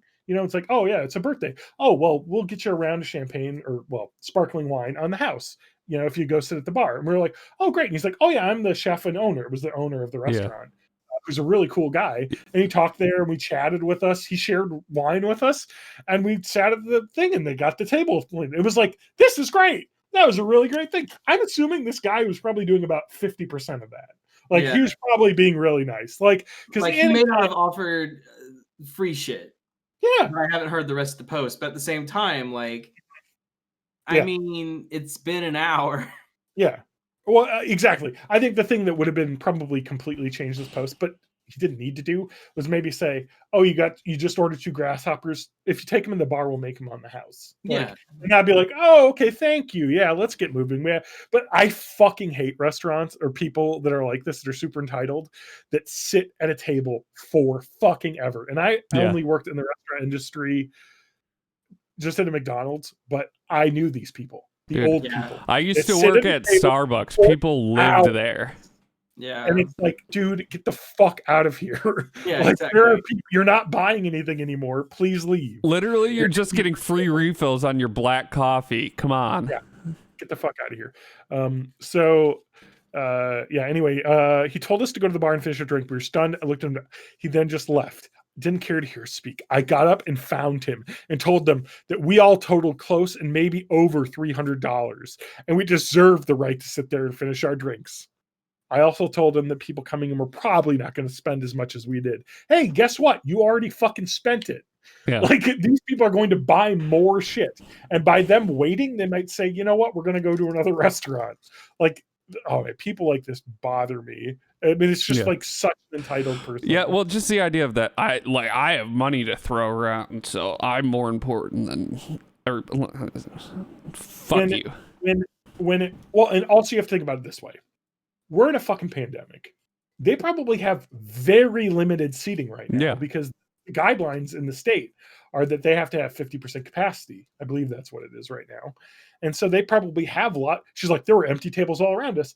Probably because they don't want your fucking asses spreading COVID. So they have lots of empty tables. You do realize that you can't just sit around. And also, the tables were not described. They could be sitting at the one table that can seat a party of over 5, and then there were 4-person tables all around them. Yeah, exactly. I mean, this was probably another group that needed the big table.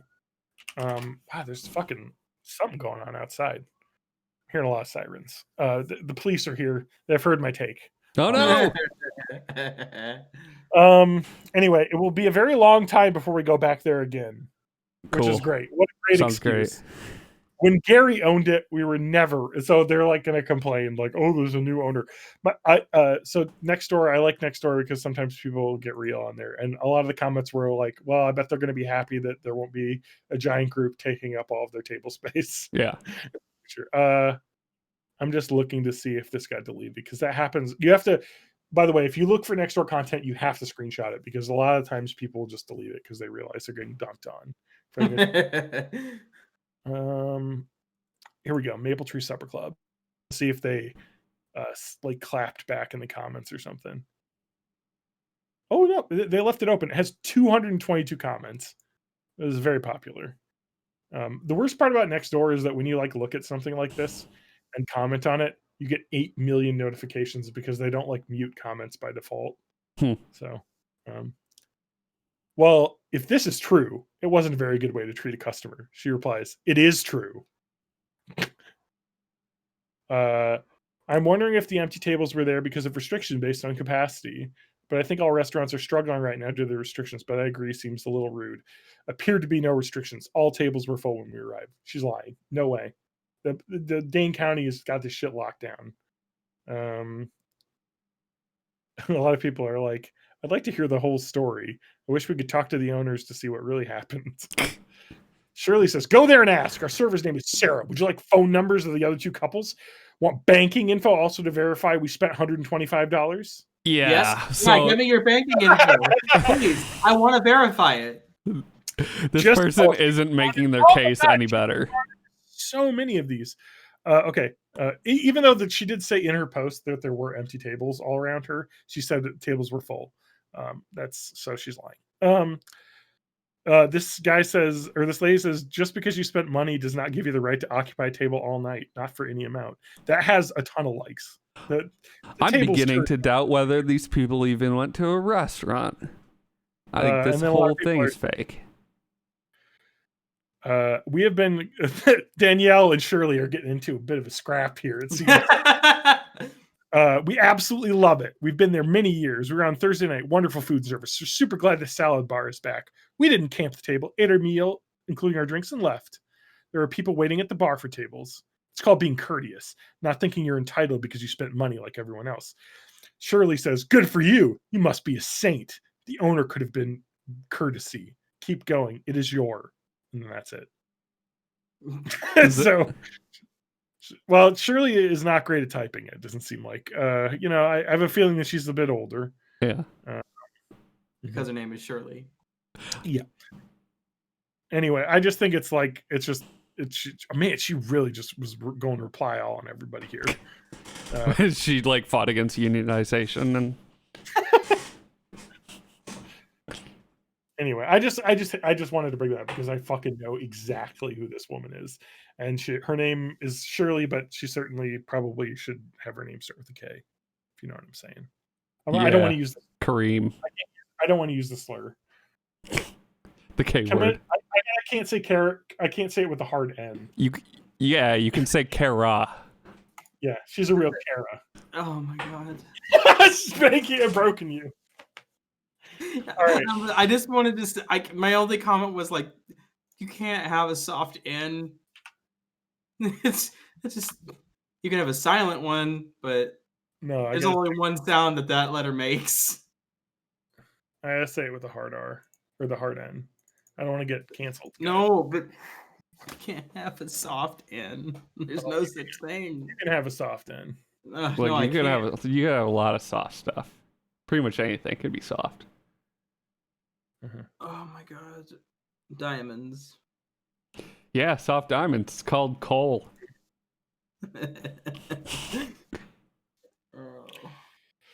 Oh, you guys ready? Do we have time for Cora? We're at an Oh, hour no, and we're a half. not because I didn't watch any of it. Oh, what are we ready? I'm asking if you're ready for the G4 week of May the 1st, 2005. Yes. No, I'm not really. Get those nerds! Nerds! Spanky, what? I'm not ready. No. Oh well, too bad.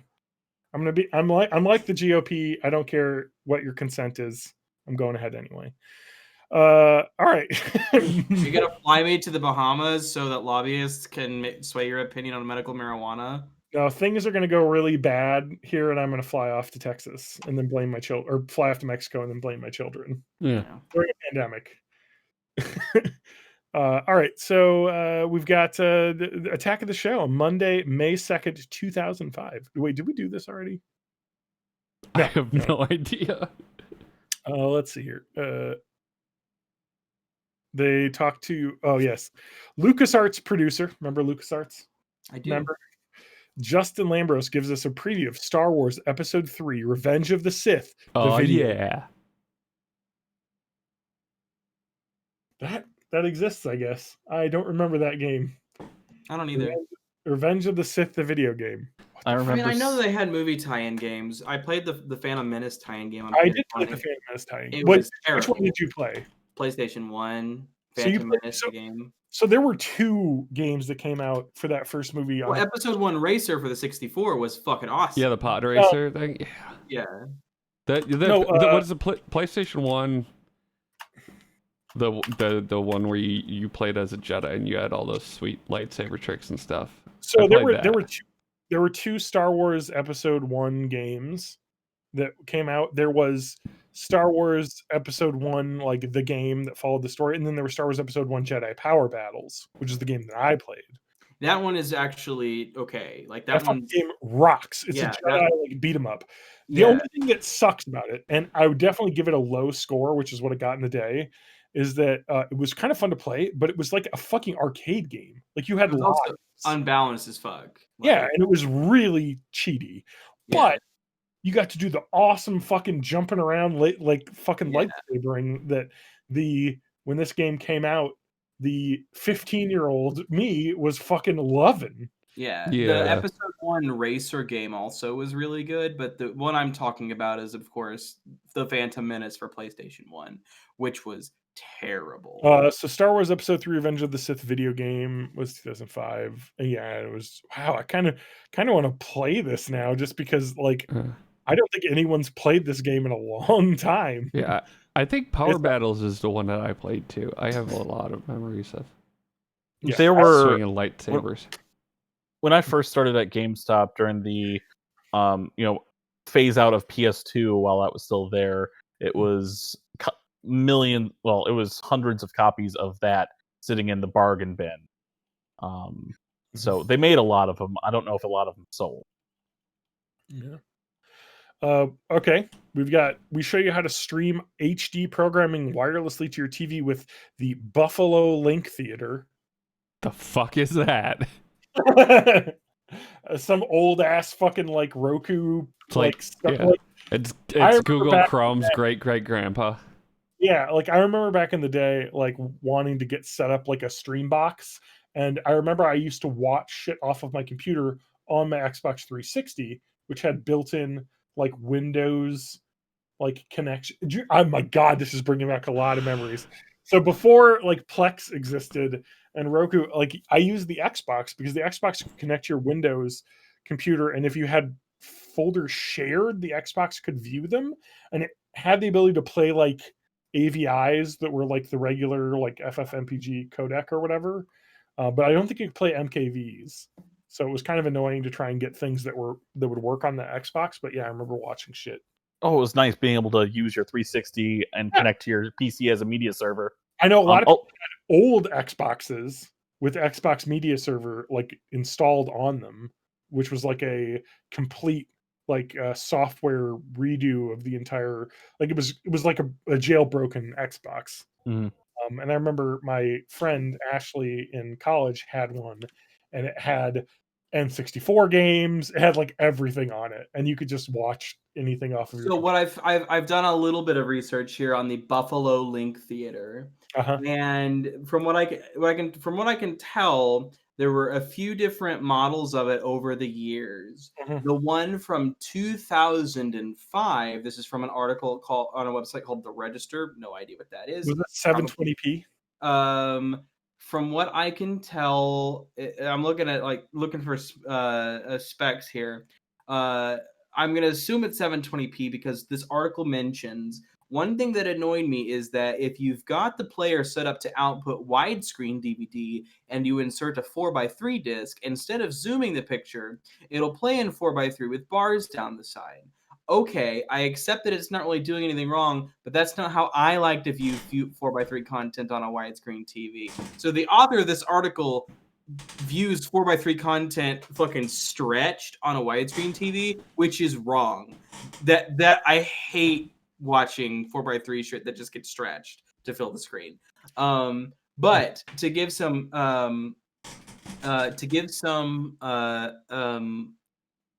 information about it, the only information they really give here, and because it's so early on, I have to assume it's not 1080p yet. But I guarantee you it is, because I'm looking at a 2009 version. Yeah, I found the 2009 one that does 720p 1080i. There's no way that the 05 one had 1080p if the 2009 one didn't. So Buffalo says, here we go. God, Following remember in the footsteps of Kiss, Buffalo has created a DVD player. So it's primarily the 2005 one is primarily a DVD player. Got it. It has the DVD. I believe the 2009 one does not have a DVD. No, it does not have a disc drive. And it can play multiple video formats on multiple storage medias. Gone are the days when consumers just needed MPEG-2 DVD playback in their living room. Now MPEG-4 is as much a prerequisite as retail DVDs. So you've got the ability, it's got a USB mass storage slot in the front. So you can basically, anything that is encoded with MPEG-4 codec, you can plug it into via mass you can storage. plug up your 250 gigabyte hard drive to it. Yeah. And honestly, in 2005, because it's also a DVD player, that's kind of fucking cool. Like, so the way that we watched shit back in college, of course, it's probably the same now as on laptops. But the way that me and my fucking dumbass anime crew watched Naruto episodes on campus was to rent, and TJ knows all about this because he did the same thing, is rent a projector from the tech center. I did the same thing. And it was awesome. And you could fucking just have a fucking giant projector screen in your room or in your dorm room's like common area and have a bunch of people get together and watch anime. And I did that and I kept it for like an entire semester. They just you never, they just never asked for it back. Get out. Oh man, dude. Oh god, that was awesome though. Like, and it was, the other awesome thing was, again, I'm old. I am an old, was that you could check out digital cameras from there. And I did not, of course, my phone had a camera, but it was the Razr phone flip camera because the iPhone didn't come out until the year I graduated college. And so I was able to like check out digital cameras and take digital photos for my Facebook account, because my Facebook account photos were all taken via fucking digital cameras that we had. And when I went to fucking England, London on a trip in 2008, I used a fucking digital camera to take photos because that's how you do back in the day. Now you just need your phone and you're good. What's interesting though is that the Fujifilm, what are they called? Fun savers, or the Kodak Fun savers, whichever brand makes this, the disposable film cameras. Yeah, those kicked so much ass. Those are still like maybe not anymore because everyone's camera on their phone, but like maybe up until like 2011 or so, those were the best way to take pictures because one, they were cheap. Two, you could keep the film and they would give you the film back with the negatives with your pictures that they developed, and you could take it to a place that wasn't Walmart 1 hour photo or whatever, and they could do a way better job giving you way better pictures. And like if you've like fucked up the pictures since then, you can take those negatives to a place to have them developed again into pictures. Like they are like, it's an analog medium, I get it, but they were so motherfucking cheap, and like the longevity of them, and like if you took them to a place that did good like photo development and you scanned them in with like a high resolution scanner, like you were getting way better of a quality image than you could ever get off of a digital camera for like up until maybe 2011 without spending like $1,000 on the digital camera. Okay, we got to move on. We got a lot left in the week. That's just Monday. Okay. We got more on Monday. They went to a Star Wars convention as well in Indiana. I can't imagine that would be the best thing. We're almost at DVD Day. I know. Judgment Day, another show that apparently existed in G4. Star Wars Commandos, they talked, or Republic Commandos, which I see is getting like a re-release now. Yeah, I love that game. Yeah, it's good. Just fun. It's the one where no one wears underwear, right? Yep, everyone goes Commando. Everyone goes Commando. It's probably the best, like, specifically prequels game that they made. Because a lot of the other games that were good at it, like Battlefront, was not specifically prequels. It just had prequel stuff in it, like that. But Republic Commando was specifically like clones from Episode 2, and like I think that's probably the best one that was specifically prequel era. What the fuck are some of these games? Okay, some of the games they're going through here. Ys, the Ark of Napahishtim. The fuck? Full Metal Alchemist and the Broken Angel. I didn't realize there was a fucking Full Metal Alchemist game that came out. Is Judgment Day like looking at imports? Like, I feel like that would that have come out? So Ys, I've heard of Ys before. It's a whole fucking series of games. They are extremely waifu anime, titty anime. I'm just looking at the Full Metal Alchemist PS2 game that exists. Man, that anime is old. That PS2 game. I always don't think of it as old because I'm thinking of Full Metal Alchemist Brotherhood. And not the original one that came out when I was in college and we watched in college on a rented projector. Anyway, what else? It looks like it was not given us, or if it was given a score, from X-Play, it wasn't included on the Wikipedia. But that game got a Metacritic gives 56 out of 100, so not very good for. I mean, like with Metacritic, it's like lower scores are less because it's an aggregate, so they've got it from everywhere. So like lower scores are to be expected, but 56 is pretty fucking bad.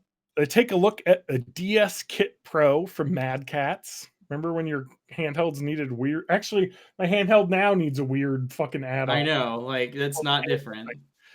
We share a fond memory of Freedom Fighters, which is one of my favorite games of all time, which actually got a re-release on Steam last year. If you don't remember Freedom Fighters, if you watch the movie Red Dawn, it's like Red Dawn the game, like the fucking. That game got a on Metacritic an 83 out of 100, so it's actually pretty good. The best version is apparently the GameCube one, according. I have played through this game. I have the PC version. I played through this game probably like 10 times. It's just a good, solid third-person shooter game that you want to play. All right, we got to keep going. We got a lot to do. They said they go on a Virtua Quest, which is like a Virtua Fighter Quest game. So I've looked up Virtua Quest. It got a 50. Yeah, not so good. 53 on Metacritic. Yeah, I don't think this game. I don't see any other sequels either, so I don't think that went well for them. They were not even an X-Play. That's a show called Judgment Day that I don't even fucking remember. X-Play Unreal Championship 2, which I don't fucking remember. That was I think the console version of Unreal Tournament?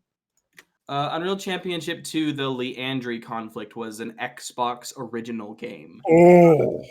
And it got a 9 out of 10. And like I'm seeing like 9.3 out of 10, 9 out of 10. Metacritic still has an 85 out of 100. This game was probably good. Now I kind of want to play this. I'm reading an article here from Escapist Magazine from 2020. They said how Unreal Tournament Championship 2 solved the single-player hero shooter problem. And it's like a really long article about why this... All right, cool. Huh. So I would imagine... So this is why I think this game was good. One, it was developed by Epic. It wasn't like shitted out to some other company to use the Unreal name. It was actually an Epic first-party game. It was Xbox Live enabled, which for Xbox Original was a big deal. Like you remember, like Halo 1 didn't have it. It was only Halo 2 that they started doing that. So like really good matchmaking multiplayer for the original Xbox was not easy to come by, and it was really fucking cool when it happened. Yeah, and if I remember correctly, these isn't like a story version game. It's like, because if I remember the original Unreal Championship, it's like let's throw like a single player narrative onto Unreal Tournament where you like fight in the arenas and like work your way up. And it sounds like that's kind of the way this is, but they did like a even better job of like setting it up. So I mean, that sounds cool. I kind of want to play it. I mean, it's interesting to think that like original Xbox games like this came out and like nobody played them because nobody really had an original Xbox because I mean, it just came out so late and the PS2 was just so ubiquitous. Yeah, I mean, like, I would say that the original Xbox kind of got the short end of the stick because of you either had everyone had a PS2 and some people with PS2s had GameCubes, and that's pretty much how it was. I just did a pog face because I'm looking at Attack of the Show for Tuesday. Attack of the Show, 7 p.m. Randy Solon, a video game. Whoa! Video game director's cut.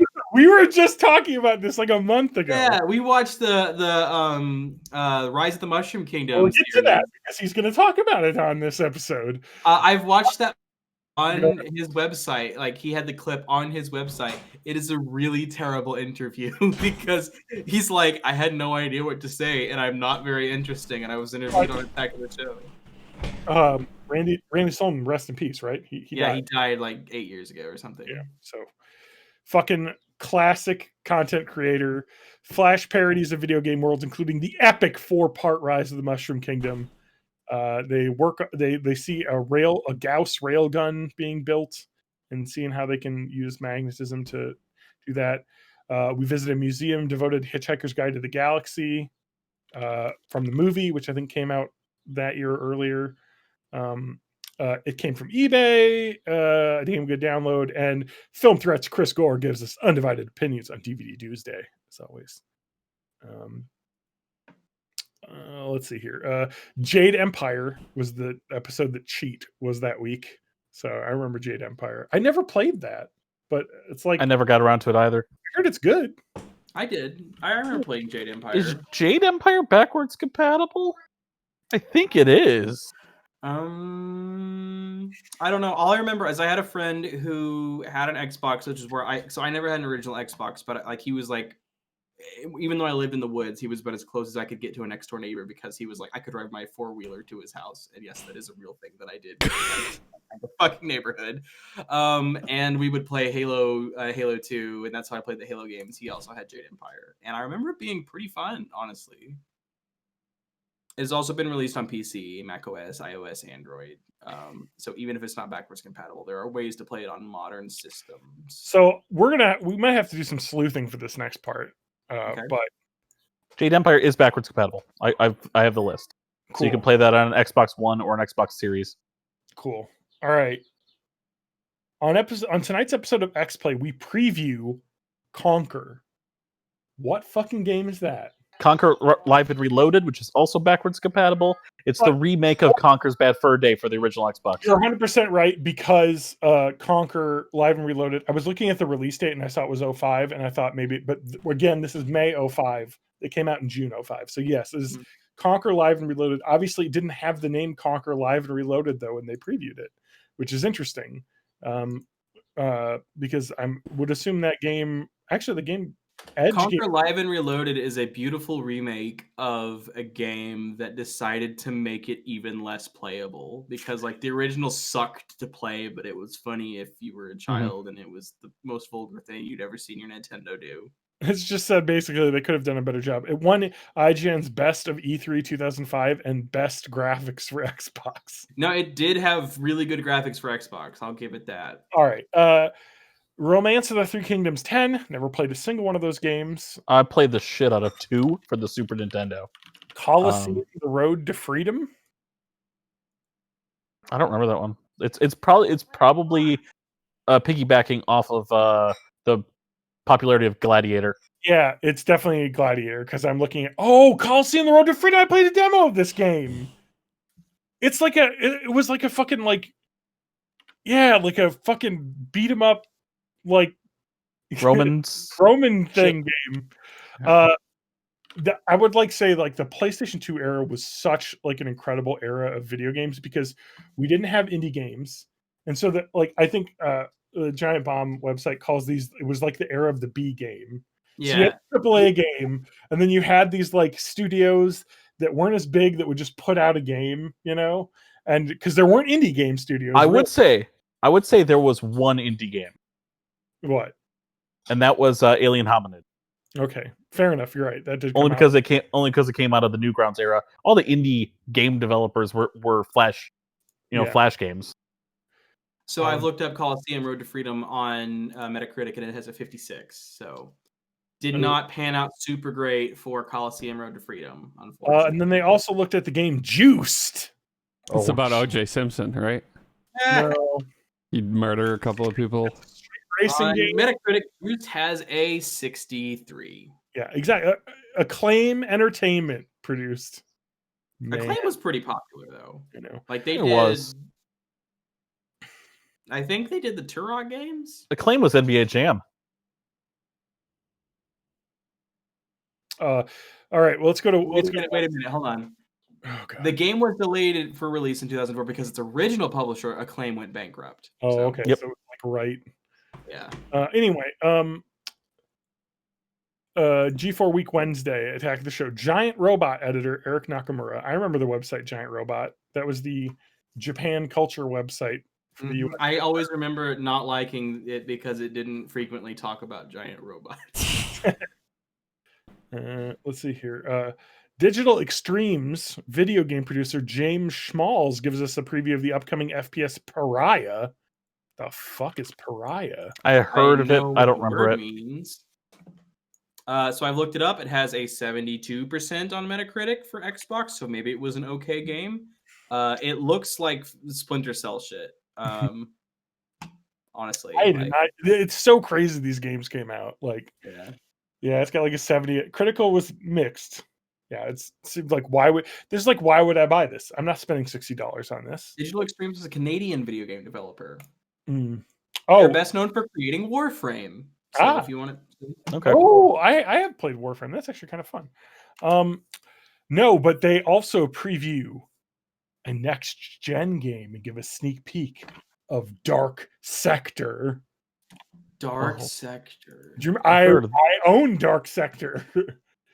It's the fucking Glaive game. Oh yeah, I remember this shit. Fucking, all I have to say is fucking. There's so much shit going on here. Dark This Sector's game was previewed in 2005. It came out in 08. March 2008. Yeah, like way late in the Xbox.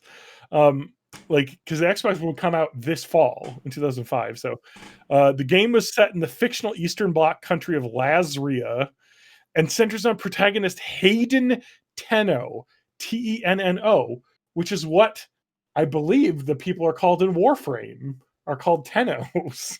So I think that's really interesting that they went on to go do Warframe.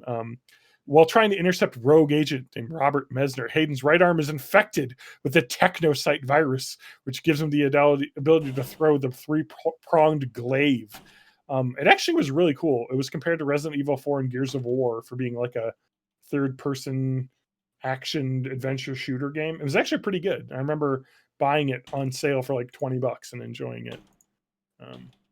Anyway, let's see here. Cinematech says, did Skinematek talked about sex, drug, and rock and roll? X-Play, Pac-Pix, Pac-Man game. Any thoughts on what Pac-Pix is? Pac-Pix? No, I don't know. Oh, Is it spelt like Pac-Man? Matt's parents have arrived. Yeah. He doesn't want us to tell the podcast. He just sent a message. But Pac-Pix was a DS game where you draw Pac-Man, I guess. I don't know. It's got a 2 out of 5. I think I've seen the cover. 71% Oh. on Metacritic. Okay. Great. I don't know. Anyway, I'm not gonna lie, I've just thought about this for a little bit, and I think I have the reason that I have the predisposition towards like buff women destroying my spine is because of the relationship, the on-screen relationship between Morgan Webb and Adam Sessler on X-Play whenever I was a teenager. I fucking loved that show and watched every episode. I mean, I we watched talked about every episode of it a couple of years ago. We talked about this. Is that I guarantee you, in 2005, in the spring, but this was before I was graduated from my freshman year of college. I was probably fucking high in my dorm room watching G4 on the cable that we had. Yep. Like, it's definitely what was happening, because this is about when I started smoking weed. Was the which I never did because it's illegal. But if I would have, it would have been this time. Dungeon Siege 2. Ooh, I've definitely played a Dungeon Siege game. I don't know if it was 2. So Dungeon Siege 2, which you can buy on Steam for $7 right now, was best one PC Gamer's best role-playing game of 2005. This actually looks fun. I might actually buy this. So it's a sequel to the 2002. Yeah, it's like a CRPG where you're kind of like top down and choosing stuff, but I think it's more actiony. And I think the big thing with this is that you could play it on like not the PC. You could play it like via Steam with people, and it's still got like the it was only released for PC. I'm thinking of it. I think Dungeon Siege 3 may have been on consoles. Maybe. But anyway, this I definitely didn't play this one, but this looks good actually. Like I would have a great time playing this. Yeah, it was kind of like well, not like Diablo, but like you had different classes you could play. And I remember you could get NPC players to like play alongside you. Yeah, kind of like a. There was a Lara Croft Tomb Raider game that was, you know what? It's also kind of like Minecraft You're Dungeons. talking about like a Lara Croft Temple of Osiris kind of games. Oh, Yeah, check yeah. this out. Dungeon Siege 2 supported multiplayer cooperative gaming over LAN, which is definitely what I was into in college because we had the LAN network. Yeah. Total limit of 8 characters, separate by allied parties, or they could be in the same party. That's kind of cool. Huh, neat. Game Spy. Yeah, I remember Play. GameSpy. Oh boy. But you can do it through Steam, which is great. I mean, it's fucking $7 on Steam, huh? No, the fall of GameSpy is why the Wii Wi-Fi connection stopped working. Because Weekend GameSpy ran that. 24. Boy, they Oh, really yeah. bare bones ported this, huh? I There mean, it was all the it was a PC game to the begin Steam with, so. page has 3 photos on it. It's just very random. Let's see what the reviews are though. Mostly positive, it sounds like. So it sounds like it's great that you have it. There's a Discord server and Steam group where you can find other people to play multiplayer with. Sounds like it actually works all right. Great ARPG. That's kind of cool. I like it when games like this get like a second life on Steam and you actually can play it because So, while looking into GameSpy, I found this sentence that I thought is interesting. Fan-created game mods restored online functionality with alternate servers. This is after the shutdown. One such mod for the PC version of Halo was officially incorporated into a patch for the game released by Bungie in May 2014. So in May 2014, Bungie put into the first Halo game a fan-created patch that allowed them to do like online without GameSpy, which is fucking cool of them. Disney helped developers create a similar mod for the original Battlefront 2 in 2017. So 12 years later, they do that. That's pretty fucking cool, especially considering it's Disney.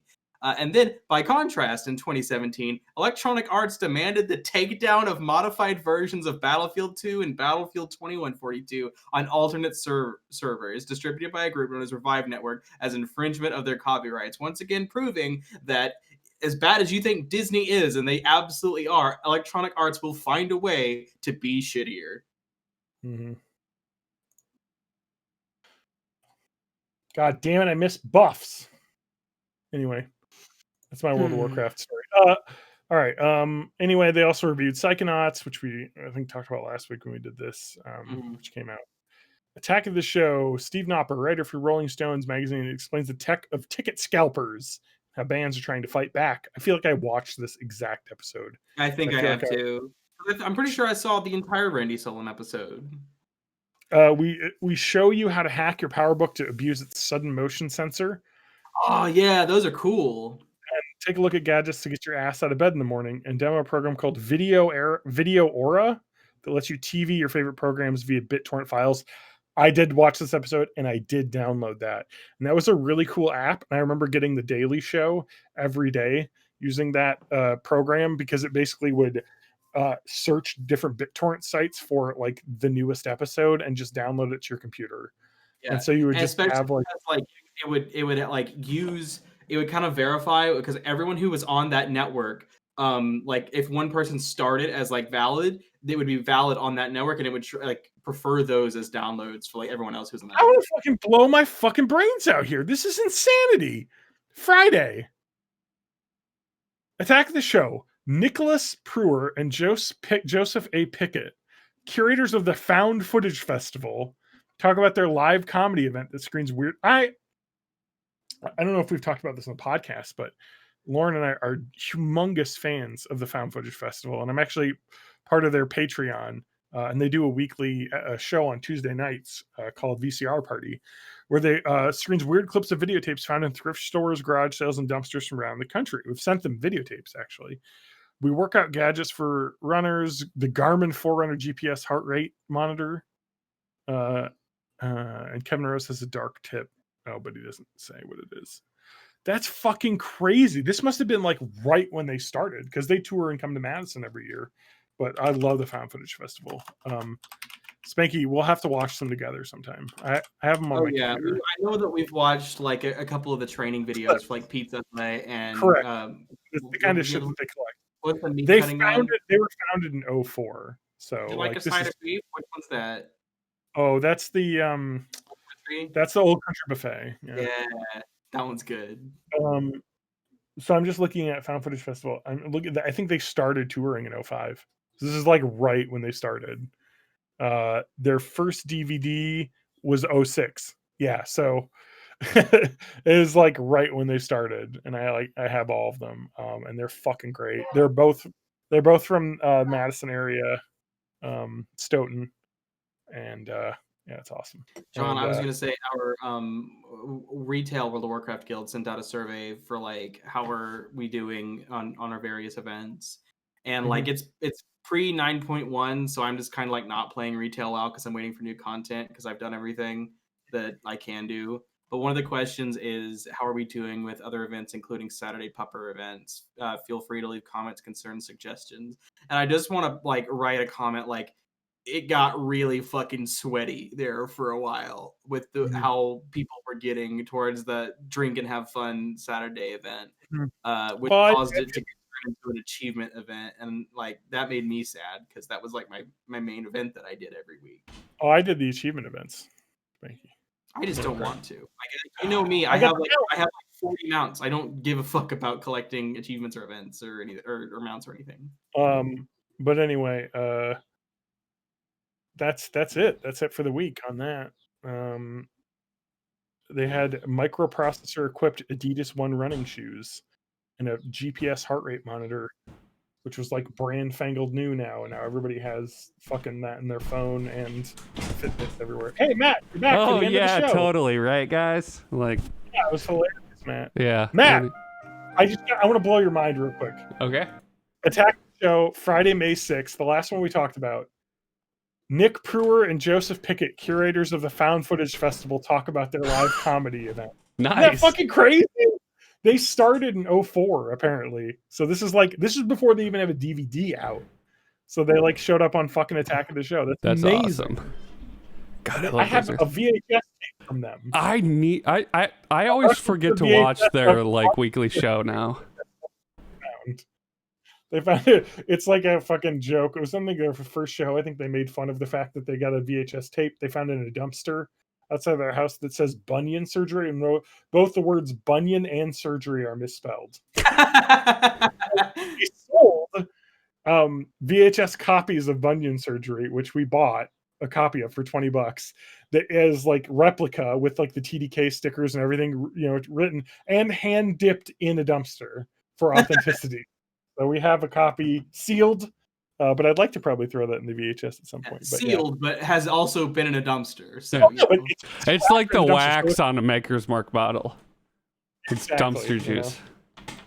Anyway, so yeah, that's it. But we're done, I think. I just wanted to share that with Matt because Matt's been like multiple shows every year. Basically, so and hopefully, maybe this fall they'll be touring again. Probably, hopefully. Their 10th show. They have 9 DVDs. They'll play their 10th. So the music is causing John to duck out a lot. So yeah, it's fine. JohnDanger@Twitter.com.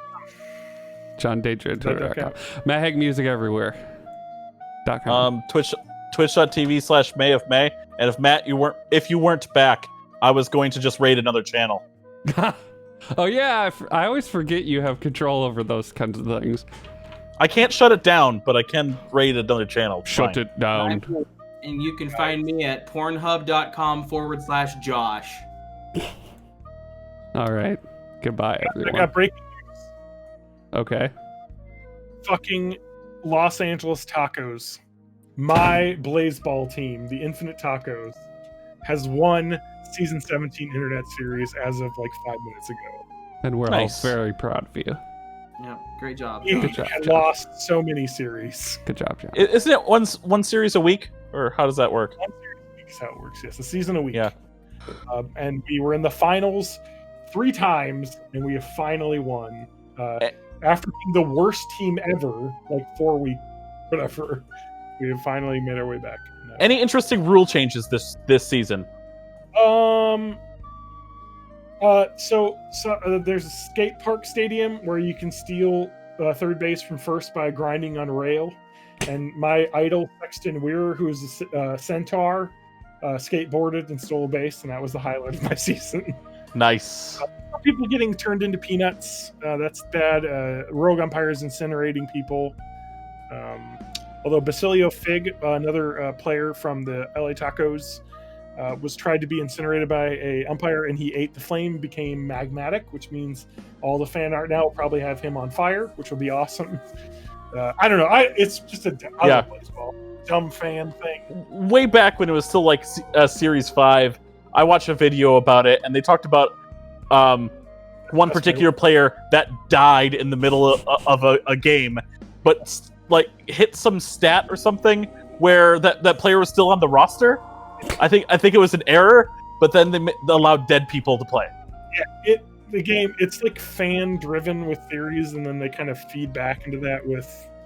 It's just look up blazeball.com. It's baseball with an L before the A, and watch the recap videos. There are 2 A's in baseball, but